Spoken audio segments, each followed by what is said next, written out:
What's going on, Assassins? It's Dark Shard of the YouTube Assassin, and there just seems to be a problem with the way UbiSoft is handling the content for Assassin's Creed Valhalla.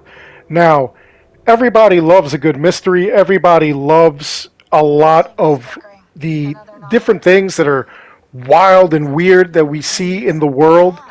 But the way that they're handling the things that they add on outside of the main game campaign kind of has much to be left desired.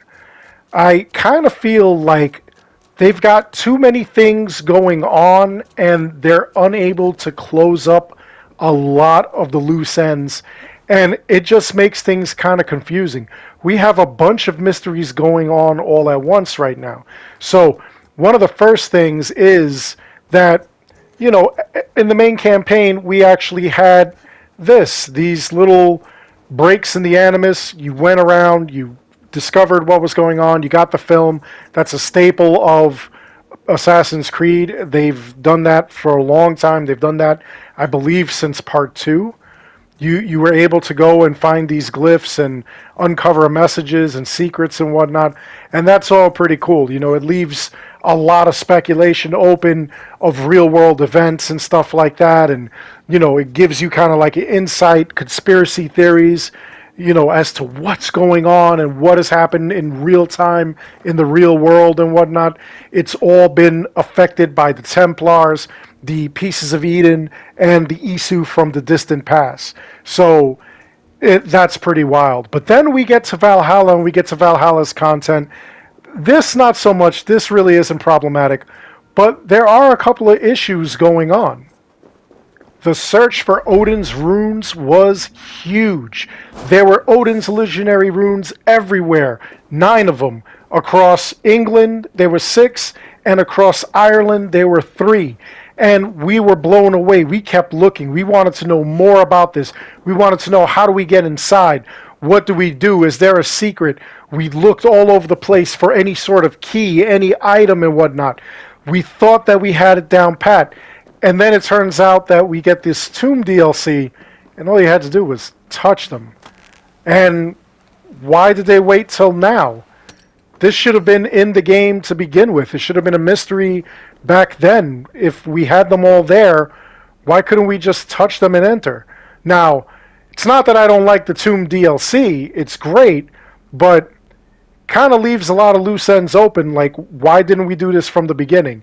Not just that, we've got these 3 artifacts. Why can't we use that as a key to open that giant door in the middle? If they didn't intend for that to be done, why did they give us all that stuff? Another thing is Odin's Eye. We come here after we do the mastery challenges, and we acquire Odin's Eye. We give it to Hilderan, and she leaves with it. She's studying it. What are these doors here for? What is the eye for if it wasn't supposed to be the key to open up Odin's illusionary runes? And then, after finding all this armor that we've got and finding all of the letters that Hilderan left in all those tombs that we just uncovered, well, in, I believe, 1 or 2, she left letters there. Why is she acting like nothing happened? Like, there should be some kind of information exchange, like, I know who you are, kind of. Or, you know, some kind of trickery into, hey, listen, you know, give me what I want, and that's that. It's weird. There's so many weird things that went on here, and I don't understand it. There's a lot of loose ends, a lot of random thoughts all at once going on. So we have Odin's illusionary runes. 2 of them are unopened. We can't open them yet. So in a later DLC or a later kind of mission pack, we should be able to open them up and see what's inside there. Probably get a couple of more of those artifacts, and then do what with them? And then, if they decide they're going to do something with Ireland, first of all, anybody who doesn't have the Wrath of the Druids DLC is kind of screwed. You're not going to be able to participate in either the completion of this whole rune thing, or that's going to be like a separate rune thing for I don't know what reason. It's just weird. And then on top of that, We have the mastery challenges. What's going on with those? Why is she holding on to the eye for so long? Why did they do this like months and months and months ago, and we're just now starting to unlock these things after like a year of having this game? I mean, did they want us to kind of like lose our minds looking for all that stuff, speculating and whatnot? Did they want to like keep us in suspense?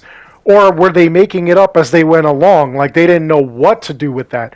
Maybe they just put those runes there for the hell of it, and they figured that, you know, we wouldn't know what to do with it. And then once we found them and started losing our minds over them, they were just like, well, damn, now we kind of have to do something with them.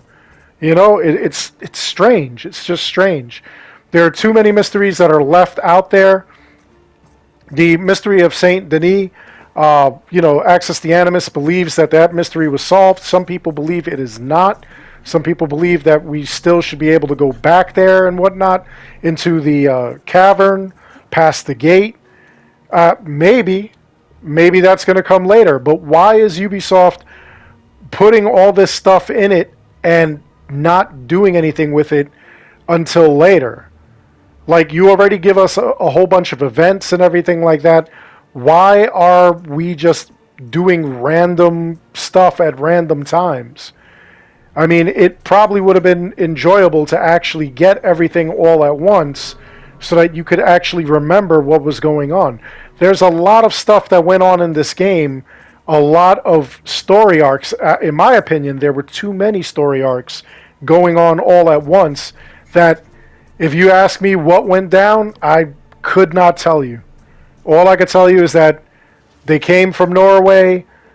Sigurd went with Bassam to find his glory. He really didn't have any glory, and he ended up losing an arm, and he gave up his throne and left Eivor in charge, and I don't know anything past that. I don't know why, you know, everything went down. Bassam is Loki, Eivor is Odin, Sigurd is Tyr.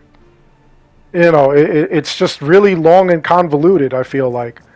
And I know some people probably have an idyllic memory and they remember everything that ended up happening, but I didn't commit it to memory.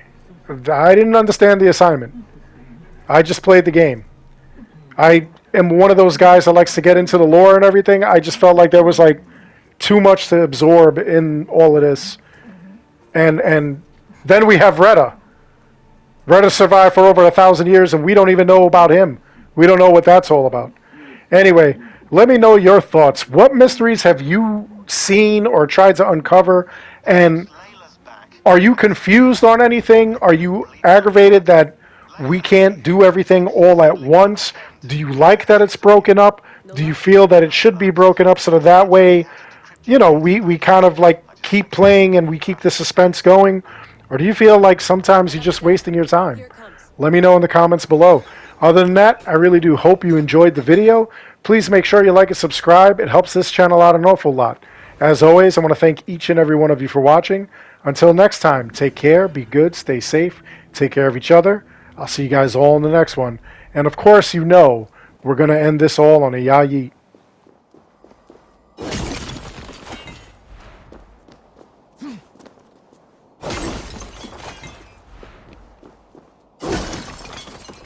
Ya yeet!